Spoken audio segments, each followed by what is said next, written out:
Welcome to the Creating Wealth Show with Jason Hartman. You're about to learn a new slant on investing, some exciting techniques, and fresh new approaches to the world's most historically proven asset class that will enable you to create more wealth and freedom than you ever thought possible. Jason is a genuine self-made multimillionaire who's actually been there and done it. He's a successful investor, lender, developer, and entrepreneur who's owned properties in 11 states, had hundreds of tenants, and been involved in thousands of real estate transactions. This program will help you follow in Jason's footsteps on the road to your financial independence day.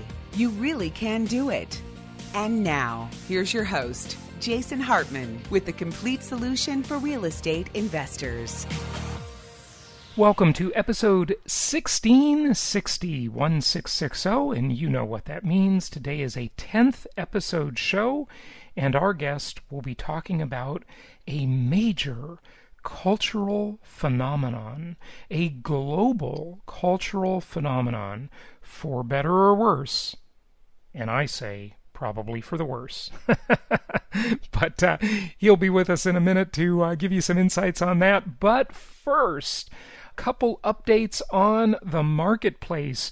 Redfin is out with a new report showing that the sale to list price ratio has surpassed 100%. Yes, properties are selling at more than 100% of their listing price. Surprise, surprise, surprise, as Gomer Pyle would say. I know, a lot of you don't understand that reference because that was a very old show with a character named Gomer Pyle, and that was his famous line, surprise, surprise, surprise. It was always funny when he said that. Yes, listings are selling for 100.1% of their list price right now as a result of very, very low inventory.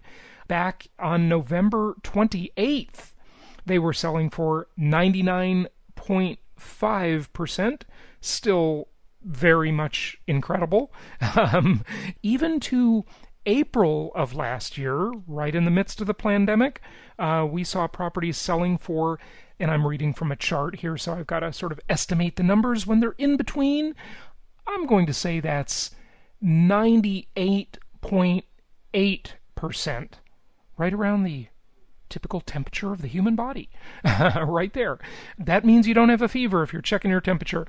Now, back in 2019, a year before, we saw prices or properties selling around 97.5% of list price in January of 2019.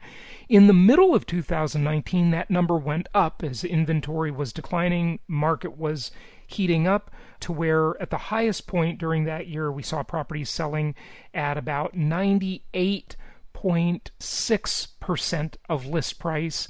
And then by the end of 2019, we started to see a decline where properties were still selling at a higher percentage of list price than they started 2019 with, but they were down to just under 98%. So certainly 2020 better than 2019, and 2021 absolutely insane. Properties selling above list price. I did a show on this recently, and our investment counselor team internally has been talking about this lately, and they're talking about you clients out there.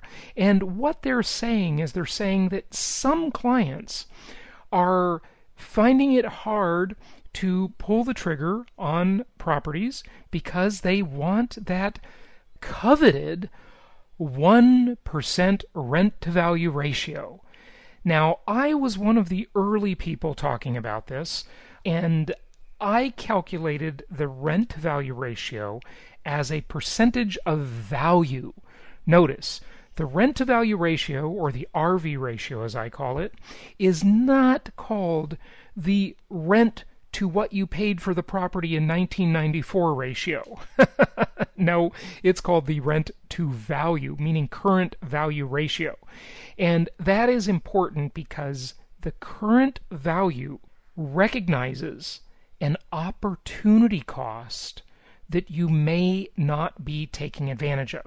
You may be suffering from an opportunity cost if you bought the property years ago and that deal from years ago, looking in the rearview mirror, is like that nostalgic older person, and I'm finding myself becoming very nostalgic. You've heard the clues on prior episodes about that, and I guess that's just what happens as we age. We say, well, sonny boy, when I was your age, you could send a postcard across the country for 3 cents. and you could buy a meal at McDonald's and get a fries and a soft drink and a burger for under $1. That's how we are, right? We get nostalgic about this stuff. Now, that was not all necessarily true when I was younger. I would not say that, but I'm not that old. But you get the idea, right?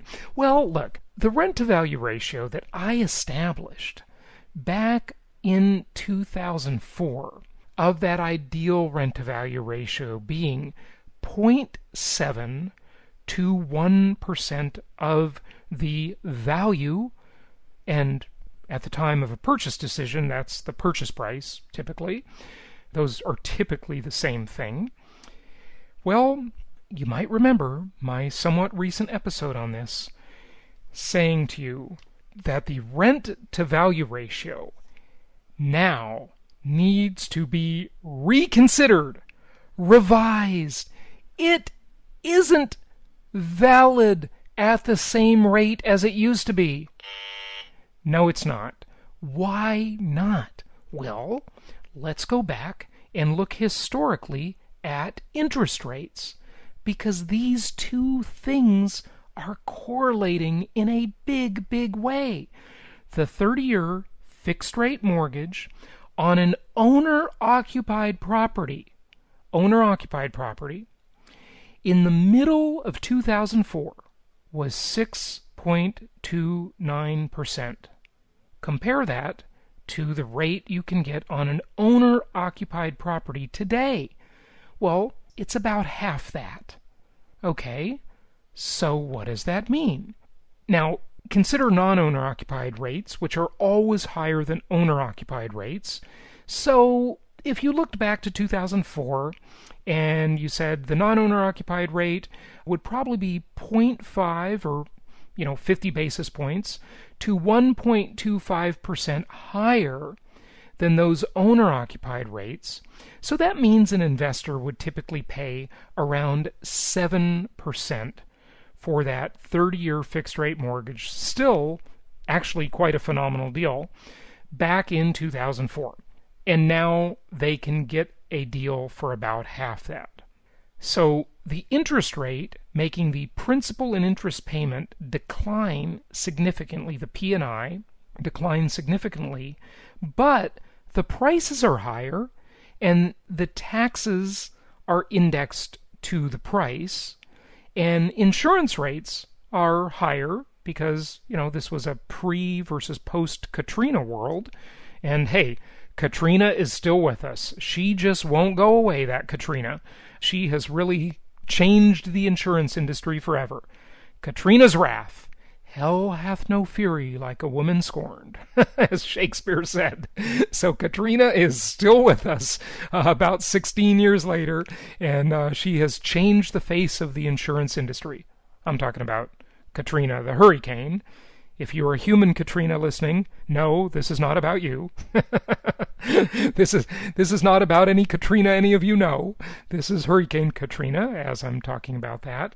So your interest payments are so much lower, the debt service on that property. It would beg the question, what is the, compared to what, ideal rent-to-value ratio today? Well, if you get an RV ratio of 0.5 to 0.7%, meaning the $200,000 house, that awesome $200,000 single-family home that you find at jasonhartman.com/properties, or really, for practical purposes, you're going to find it by working with an investment counselor on our team, okay? If you get that property and you get it at a 0.5 to 0.7% RV ratio. The numbers are still looking pretty decent on that, folks. I mean, actually, not bad at all. Because your interest rate, your debt service costs are so much lower. That's why it's made the old rent-to-value ratio somewhat obsolete. And look, I understand nostalgia. I understand that you still want the 1% rent-to-value ratio. And I also know that you can occasionally get pretty close to it through our network. But, if you are holding out for that ratio and expecting it on high-quality, new construction or beautifully renovated properties, you're probably going to be waiting an awful long time. Can you hear the crickets chirping? Yes, I don't have a sound effect for that. Sorry, I don't think I do. No, I don't. Oh well. So the crickets are chirping, and you might be, as Sarah would say, shooting yourself in the shoe, as opposed to shooting yourself in the foot, because you are expecting something that is largely not attainable. And therefore, you will be precluding yourself from good opportunities that are available today. And you don't want to do that. You don't want to do that. Okay, that's a little more on the rent-to-value ratio. Hopefully, you checked out or remember a recent episode that I did on that maybe a couple months ago. I don't know when. Find it at jasonhartman.com. Use the search engine there to check it out. The Stimulus package. The stimulation. Are we all stimulated yet? Not quite. But how much stimulation are you going to get versus all of these other things? Well, good old Biden, our installed president, with his $1.9 trillion stimulation package, where is it all going? Where is it all going? Well, everybody, I'm not going to I didn't get a check last time, but, some people, most people will get a check, right? The check is in the mail, as the saying goes. They'll get a check. But of the $1.9 trillion, only a measly $410 billion of that will be stimulus checks. The rest is going to pork. Yes, pork barrel, right? As the old saying goes, they layer on a bunch of special interest, a bunch of pet projects, this, that, and the other thing. Why can't we just have a stimulus package where you just send everybody a frickin' check? Because those people will spend those checks into the economy, or hey, they'll go on Robinhood and blow them on speculative assets, creating a transfer to wealthy hedge fund managers. But a few will get out before that transfer occurs, and before the powers that be shut down the platform and screw over all the little guy investors. Enough said about that. So, $246 billion going to extended unemployment programs. Now, hey, that's also a stimulus check for the unemployed, who are now getting an incentive to be unemployed because it's more profitable to be unemployed than to work a low-end job. So hopefully those people are not just sitting around watching TV and becoming losers. Hopefully those people are using this unemployment time to increase their skills, but you never know. So that is what it is. $360 billion goes to government. That will largely be a waste. We all know that. $194 billion to other, whatever that means. $176 billion to education. $143 billion to expanded tax credits. Oh, that'll be for the wealthy. Hey, I bet I'll get some of that. I bet a lot of you will too. Congratulations, cantillionaires. We're all getting the cantillion effect. I don't think it's fair. I don't think it's right. But if they're giving it out, I'm going to get my slice of the pie. $105 billion to health, whatever that means, health. $59 billion to small business. $56 billion to transportation. Now that everybody's staying at home and doesn't need transportation, We got to spend $56 billion on transportation, $16 billion on agriculture.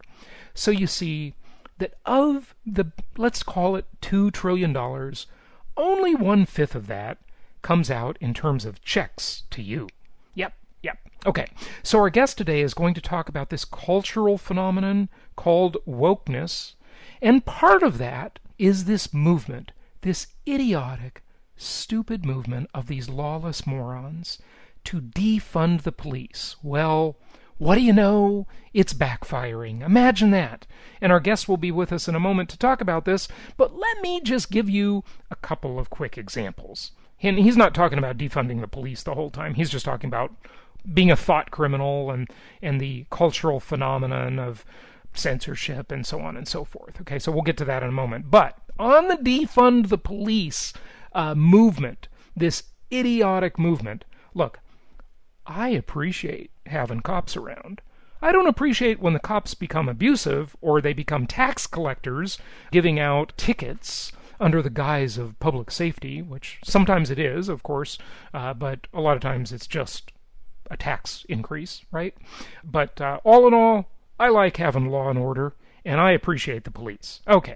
And by the way, if you are in the police, the military, if you're a first responder of any kind, be sure to check out my other podcast that addresses some of your specific things called the Heroic Investing Show. The Heroic Investing Show. All right. Defunding the police, it has backfired terribly. In Minneapolis, violent crime has jumped 21% last year. In Seattle, violent crime or homicide rate last year is at the highest it's been in 26 years. In Portland, all of these places are like centers of wokeness and moronic ideals, right? In Portland, shooting injuries in the last year are up by 200%. So they've doubled. In New York City, violent crime was the worst it's been in 14 years.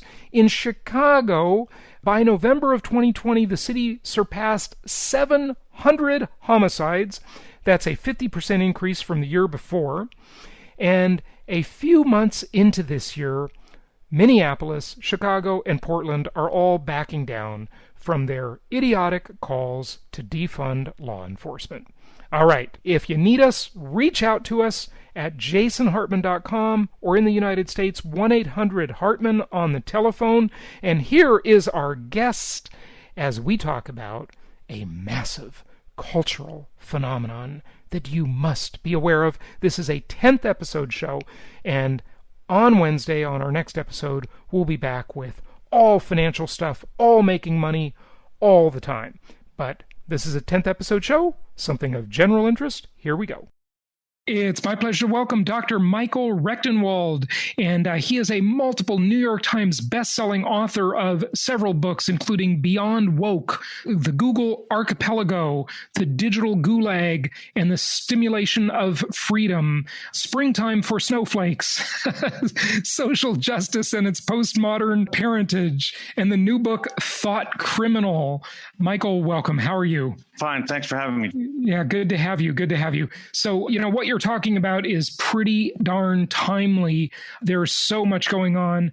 Where would you like to start? Well, we could talk about what's happening now with what we're going to see is the kind of purging and crackdown, further censorship. It's going to be exacerbated now because of the events of January 6th. So we could talk about why, just why is big digital, as I call them, Facebook, Twitter, all the social media plus Google, why are they leftist and so forth? Why are they basically following a leftist playbook? They can't actually debate the issues on their merits, so they have to silence, just like Hitler and Stalin and Pol Pot and Mao and all the rest. They have to silence people because there's no debating. There's no debating on the merits. They can't win a debate. It's really a very sad state of affairs. I mean, to think that Twitter and Facebook shut down the social media accounts of the President of the United States, regardless of, you can hate the guy if you want. And even when the accounts were up, he's having to censor his own words. He's having to self-censor because they'll put fact checker notices in front of the things. They will delete tweets. They will ghost tweets or posts. Doesn't have to be tweets. You know the drill. But and it's happening to everybody. I mean, it's going to extend from Trump. It's going to extend to anybody that supported him, and any kind of. I think that it wouldn't be far-fetched to say that just as you really can't talk about Hitler on Facebook or et cetera, you won't be even able to use the name Trump unless it's in a derogatory fashion, I think. What's going on here is that we're undergoing a revolution.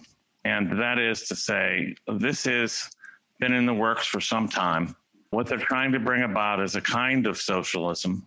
I call it corporate socialism. And that is to say that really China is the model here. China has wealth-producing private enterprise that's directed by the state. And then very few small businesses and everyone else is more or less living in socialism, if you will. This is the model. Corporate socialism is what I call it, which is corporate oligarchical managers combined with the state on top with kind of actually existing socialism for the rest. That is a kind of two-tiered system where you have corporate monopolies running everything in connection with the state, and they produce everything, and all production is directed towards them, and the control of information is in their hands. And effectively, you have everybody else living under sort of subsistence conditions on it with extremely abridged personal liberties. Our rights will be and are being eroded daily. Yeah. So let me just give a little context for that, if I could. So we have this situation where, there has been this ongoing debate about social media censorship, about the mainstream media manipulating all the puppets, all the pawns in society who aren't thinking, they're not asking compared to what. People cannot possibly know, evaluate, or believe what they never see or hear. If they don't ever see or hear it, there's this giant void. It's not like people in North Korea are walking around thinking about, well, what about this other way of life? They don't know. There's none. Yes, it's completely shut down. It's beyond censorship. It's kind of a memory holding or disappearing of other views and other perspectives and anything that contests the kind of corporate socialist agenda. So to your point about the corporate thing, I just wanted to kind of give some context for that, if I may. So I say that COVID was the dream of the tyrannical dictator because they could shut down all the small businesses. Only the giant oligarchical corporations could. They've done very well through the whole thing. And most of these small businesses are owned by, guess what? Trump voters. Right. Okay. Exactly. Right? It was a way to politically punish those who had really put liberty and self-determination and the free enterprise system above all else. So what happened there was that we've lost, according to the Foundation for Economic Education, we will have lost at least 50% of small businesses over the COVID response measures. Right. And then you institute a universal basic income stimulus. Exactly. Everybody's now forced to live off the government dole, whether they want to or not. They could be totally self-reliant people, but this is the world they've been forced into. They're being forced into it because other means of generating income through enterprise, and business is being stripped of them. Yeah. It's being stripped. So we're talking about a situation in which universal basic income will then come along and they'll say, "We'll see, we saved you. We're going to bail you out and you're going to be fine, but you have to subscribe to our dictates," which will include a lot of contingencies like, for example, the medical passport, the updated and regularly accepted vaccines for every mutation of the virus, perhaps. And then without which you won't be able to do much. You may not even be able to leave your residence. Right. So this is really what's afoot.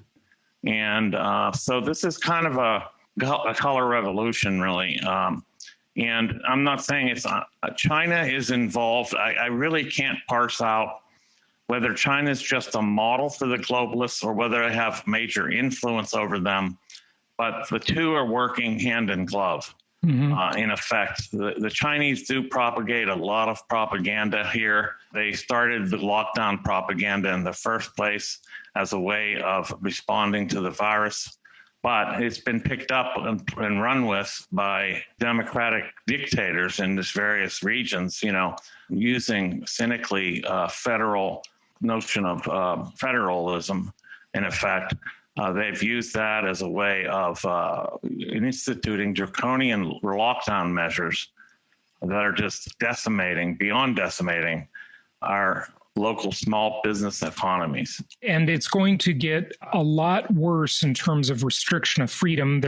It's like we're dealing with the era of McCarthyism in a way. In reverse. Because now we've all been earmarked. All the big tech companies know who supports who, right? And they know who to come after and whose businesses to ruin online. Not just in physical form, if they have a restaurant or a gym or something like that. They know who to ruin online, who the search engines can favor and disfavor.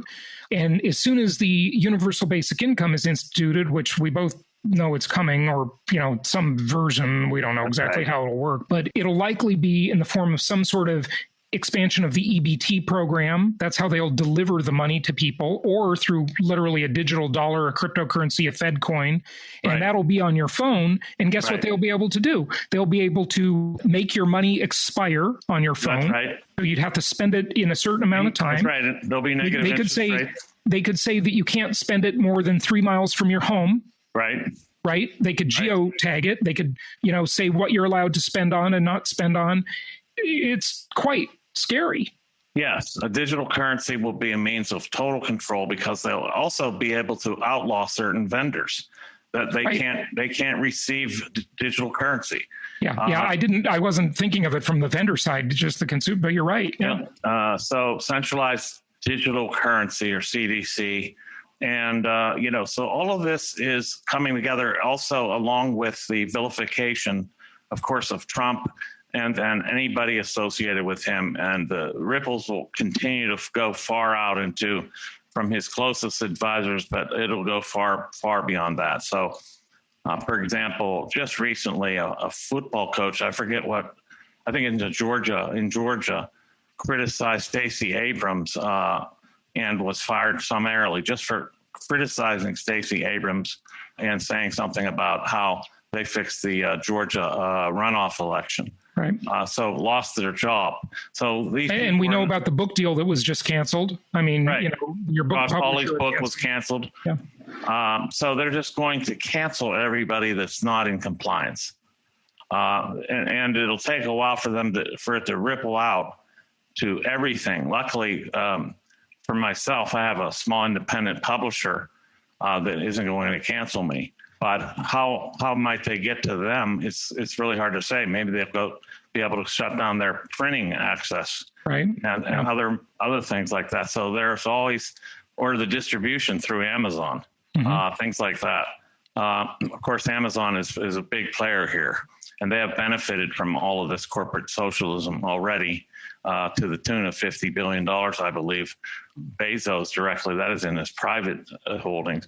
I think he's picked up 50 million or more billion. Sorry, God, what am I saying? 50 billion or more over the COVID lockdown crisis. So they're just, it's thinning out the herd, getting the underbrush of small and mid-sized businesses out of the way, funneling all production to these approved stakeholder capitalist groups. See, what it has in common, corporate socialism with state socialism, is simply monopolization. Monopolization is what socialism really is about. It's a monopolization of the means of production, distribution, and avenues for consumption. This is exactly what is afoot. It's only done in connection with these oligarchs in this case. So you know what is the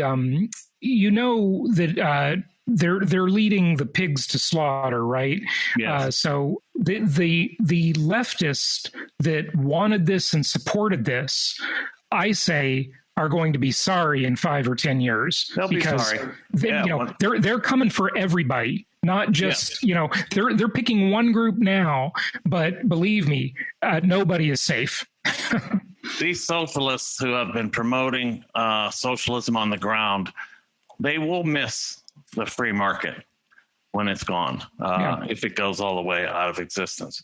They will miss the benefits of it tremendously. And their lives are being pared down like everyone else's, whether they recognize it or not. Like how many aspects of life have been basically lopped off, if you will. For example, I have tried to visit my mother in a nursing home for 6 months. I haven't seen her since then. And it's now getting to the point where I may never see her before she dies. She's 96 years old. These are the kind of things that they're just taking away more and more aspects of life as we go. Yeah, they really are. Is there anything we can do? Are there any action steps? Is there a safe space to use there? Well, you see what happens when people do take action. They become vilified as insurrectionists or whatever. So anything violent will only make things worse. They'll just use it as an excuse for further repression. So that's out of the question. I think the only thing we can do is build networks that are somehow uncancelable and that can't be shut down as easily as other things, and continue to assert the values that we hold. That is, the values of liberty, freedom of speech, free enterprise, and freedom of thought, really, because thought is on the table here too. Tell us about that. How is thought on the table? Is it with Elon Musk putting a chip in your brain, or is it something else? Well, that's in my novel Thought Criminal, for example. The novel's premised on this idea that there is this giant processing and database system called collective mind. And the state they say there's a virus that was released accidentally, but it, according to the hero of the novel, it was actually the protagonist, I should say. It was actually, produced and propagated intentionally. And the function of the virus is really nanobots. What they do is connect the neurons of the neocortex to collective mind. They allow information flow between collective mind and the brain. And this technology is very much on the table and under AI research. So we're looking at, they're going to sell it as, look, you can be connected to the internet without going online. Your brain will be online. Yeah. And so they're selling it as this access to this vast information source. And it will be so convenient or so necessary. They'll make it necessary in some way for you to survive and function. You'll need it. At first, maybe it'll just be something you like, but later it'll be something that's basically required for existence in society. And people will they'll just acquiesce. They'll just do it. You'll effectively be disabled, if we're allowed to use that word. That's another word that's been canceled. You'll effectively be disabled without it. And that's the way it'll be touted, and as a benefit, as an enhancement, as a transhumanist upgrading of your humanity. Whereas what it'll allow is a total information control, including your thoughts, supplying them and also reading them, in effect. I'm not kidding. This is science fiction in my novel, but the science is only, I don't know, I wouldn't even venture to say 5, 10, 15 years away, if not less. Yeah. Wow. Okay. So the question being, what can we do? So form networks. Yes. But again, in today's world, you really got to use a platform for that. Right. And of course, there's Gab, there's Parler, there's MeWe. There are alternatives, but it's very hard to break the network effect. Metcalfe's law, and that's why Facebook and Twitter just have a commanding lead that is very hard to dislodge. Yeah, that's right. Yeah, that's right. The network effect. So we have to try to, use the network, try to build networks of, as I call it in the novel, networks of thought deviationists. They're deviationists not because they're deviant. They're deviationists because they deviate from acceptable opinion, and they also have independence of thought, and it's not being controlled by a collective mob, a collective technological, technocratic overseer. That's the only thing I have right now. I wish I had the answers on how to totally resist this and overcome it, but this is where that's where I have to leave it on that score. Yeah. Okay. Well, what else do you want us to know? I mean, you've got an awful lot of stuff in all of these books that you've done. Just anything you want to share, stuff we're not hearing in the news. I think pretty much the information is out there, and people that are listening probably already know. But I really think that I want to discuss like how this woke ideology functions and what its use has been. Really, I think people don't connect the pieces together. This is what I've been trying to do. Mm-hmm.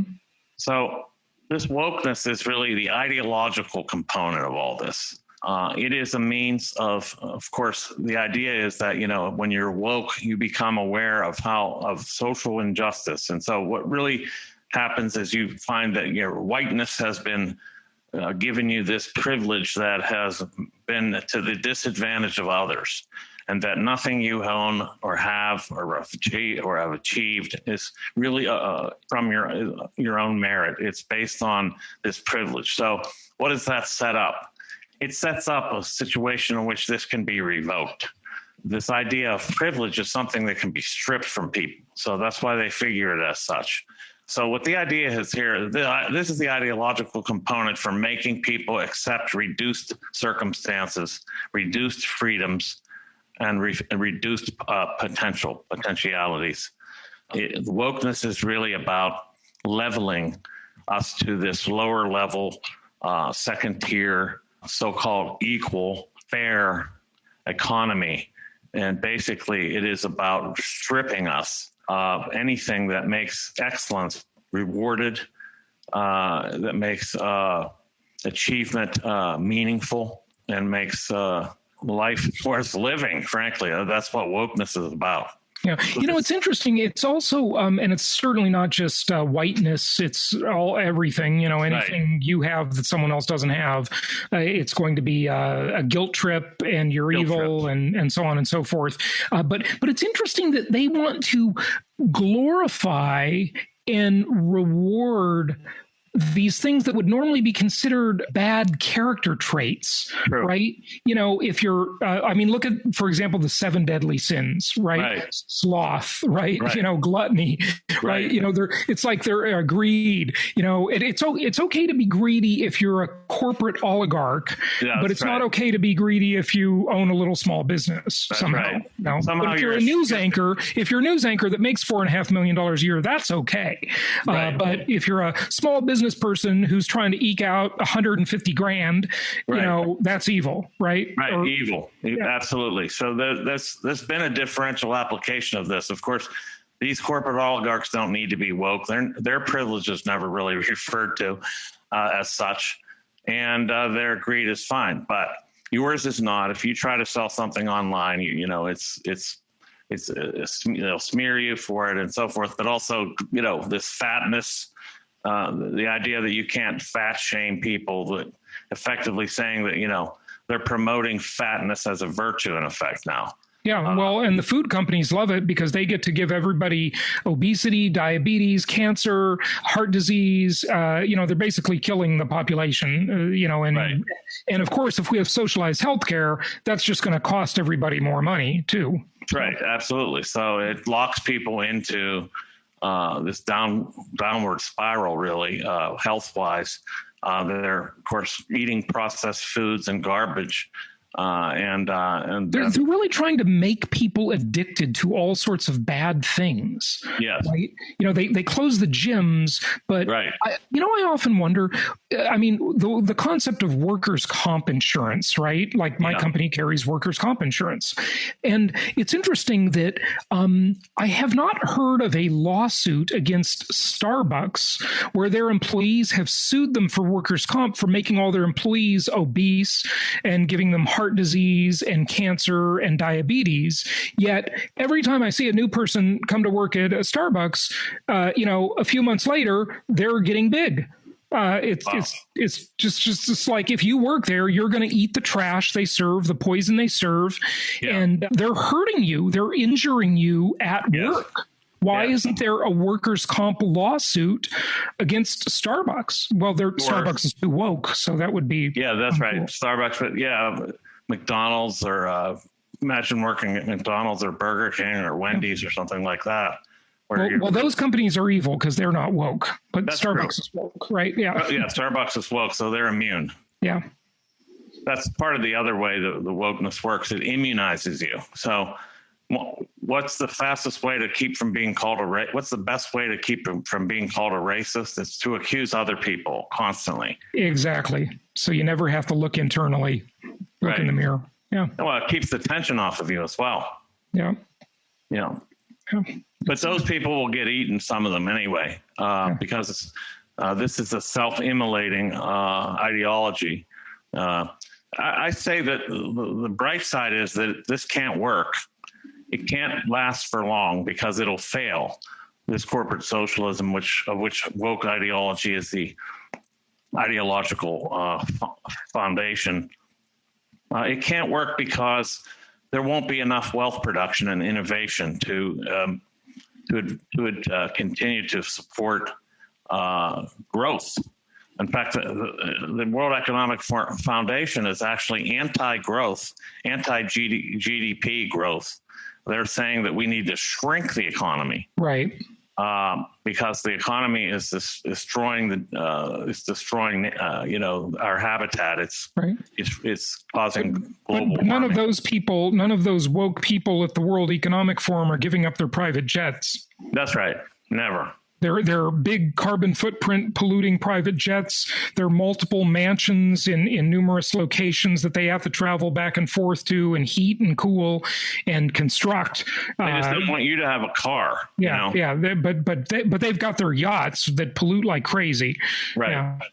Yeah, you're not allowed to drive a car down the street, but they can jet set around at will. Right. So it's full of contradictions and hypocrisy, naturally. But just like the Soviet Union crumbled, and the other thing is that China, as such, can't really succeed without the open economic basis and free market of the United States. So its economy will implode, probably first. Its economy will implode as the United States shuts down its innovative capacities and its entrepreneurial growth.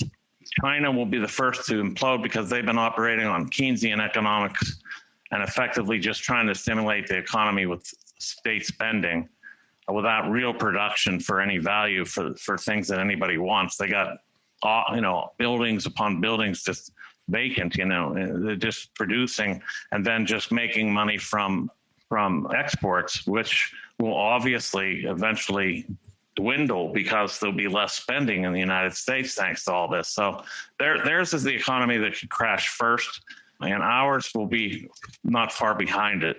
So then we'll be picking up the pieces, after the fall of the Berlin Wall and the Soviet Union.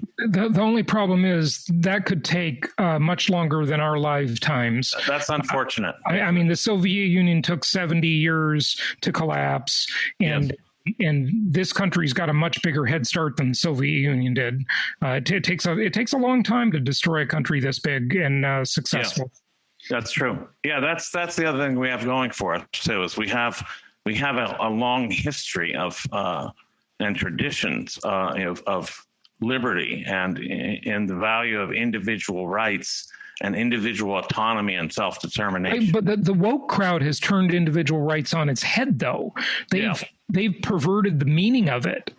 Your rights are an infringement of my existence. They are violence. Your words are violence, but our violence is speech. Your speech is violence, but our violence is speech, effectively. They're the foot soldiers. The Antifa and Black Lives Matter activists, they're the foot soldiers of this corporate socialism. They're actually doing the work that these corporate socialist oligarchs want done. They are accessories to the crime, really. Mm-hmm. Yeah.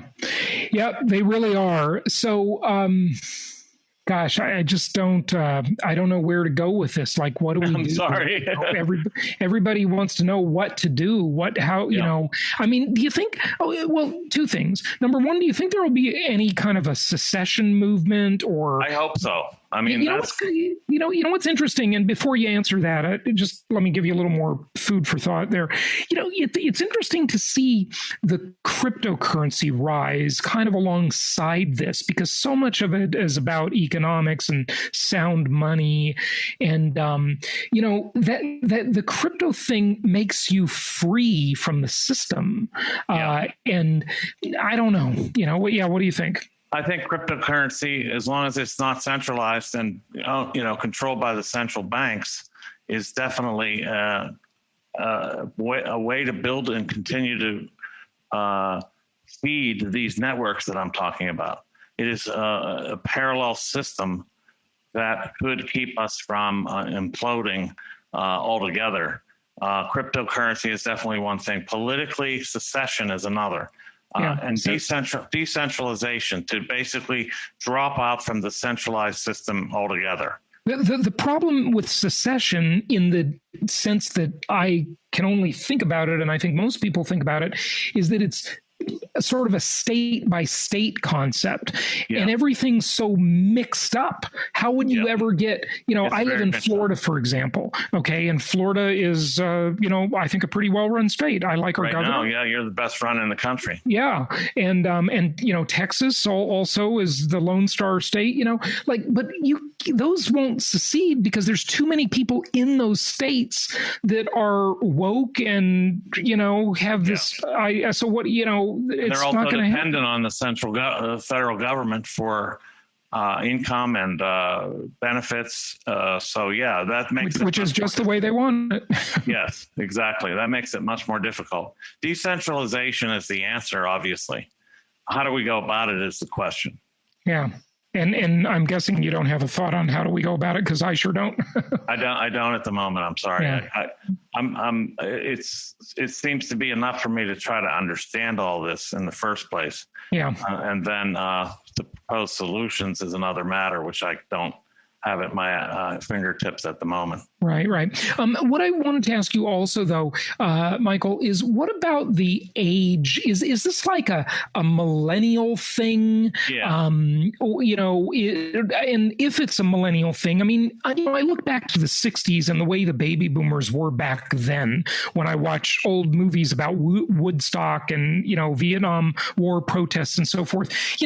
They kind of grew out of it. They grew up. They became adults and largely became responsible. Not all of them, but unfortunately, the ones that stayed and became academics did not grow out of it, and then they propagated their ideology to the next generation, and that's where this has been going on. So this all began through the academic world, through the university system.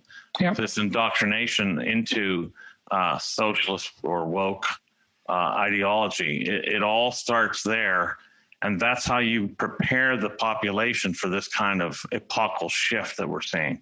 Yeah, right. Yeah, if you win over the young people, you've won the game. It's just basically. So they don't grow out of it, is what you're saying. What I'm saying is that it's not necessarily an age situation. It depends on circumstances, and the reason these people that didn't stay in academia grew out of it is because they found it didn't work in a free market, free enterprise system where you could actually ascend and do well if you embrace these values. Whereas in academia, those values don't work in academia. What values work in academia is more like a socialist ideology. So it's not necessarily age dependent. It's situation dependent. So if the state is producing this kind of two-tiered corporate socialist system, then the socialist ideology will still flourish in that realm. Will still flourish because it doesn't. Those people aren't required, or they see no benefit to embracing these values of free enterprise, individual liberty, and so on and so forth. Mm-hmm. Yeah, it's a different system, but the university, college, government debt enslavement complex, as I like to call it, yes. That system seems like it's got to be on the way out, even under Biden and Harris. It just can't last or work because because it's a ripoff. It's a scam. It's a total ripoff. And they've totally avoided reducing their costs with technology. Like every other industry has become cheaper, more efficient, better with tech. One professor in every subject, just pick the best professor in the world. They could teach the entire planet on Zoom. Right. That's what and they're doing this without they are using low tech, using high tech, low cost technology. But they're not giving a discount. They're not passing it on to the consumer. Not at all. They haven't lowered tuitions one bit. In fact, they'll continue to rise. So yeah, it's a real ripoff, and that industry has to implode eventually. Yeah. But it's going to be passed off. The losses are going to be passed off to the population at large as they forgive loose student loans and so on and so forth. Yeah, absolutely. Well, what else would you like people to know? And please do give out your website and such as well. Yeah. Follow me at michaelrectenwald.com. Michael, RECTENWALD.com. I have all my articles up there. I have 3 on the Great Reset recently. I have all my books linked there. They're also available for sale directly. If you don't want to go through Amazon, you can go to my bookstore there, Apogee Books, and I send out signed copies directly. What I would say is the other thing I'd like you to know is we need to regroup now, thanks to the smearing of Trump, which is ongoing right now. We're going to have to regroup and find a new way and a new rubric under which to organize and survive the onslaught that we're up against. So I'm looking to perhaps create some sort of a league, like an anti-communist league of sorts, that we can use to resist this onslaught. So look out for something along those lines in the future. So I'm not just a prognosticator. I also want to be part of the solution. Yeah, good stuff. Well, I commend you for that. Michael, thank you so much for joining us. We appreciate it. My pleasure. Thanks for having me.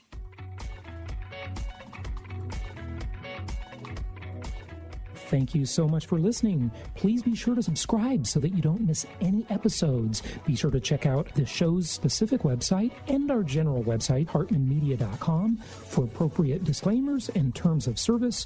Remember that guest opinions are their own, and if you require specific legal or tax advice or advice in any other specialized area, please consult an appropriate professional. And we also very much appreciate you reviewing the show. Please go to iTunes or Stitcher Radio or whatever platform you're using and write a review for the show. We would very much appreciate that. And be sure to make it official and subscribe so you do not miss any episodes. We look forward to seeing you on the next episode.